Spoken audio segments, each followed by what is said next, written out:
கட்சி எடுக்கிற முடிவு தனிநபராக இருக்கிற தலைவர் முடிவு அல்ல. கட்சி என்றால் அதுக்குள்ளே அனைத்து நிர்வாகிகளும் பொறுப்பாளர்களும் அடக்கம். அதற்கு ஒவ்வொரு முறையும் நாம் மாநில அளவிலே மாவட்ட செயலாளர்களை கூட்டி பேச முடியாது. அதற்காகத்தான் ஒரு உயர்நிலை குழு என்ற அமைப்பை வைக்கிறோம். ஆகவே ஒரு முக்கியமான அரசியல் முடிவுகளை நாம் எடுக்க முயல்கிற போது உயர்நிலை குழுவிலே கலந்து ஆய்வு செய்வது என்பது நடைமுறையாக இருக்கிறது.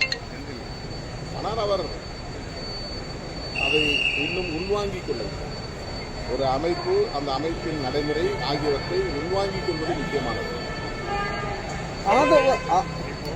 இது குறித்த விஷயம் அவர் முன்னரே பேசும்போது இது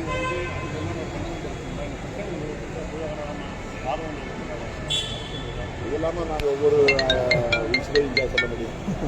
அதெல்லாம் நான் எங்களுக்குள்ள கட்சிக்குள்ளே ஒருத்தர் இருக்கும்போது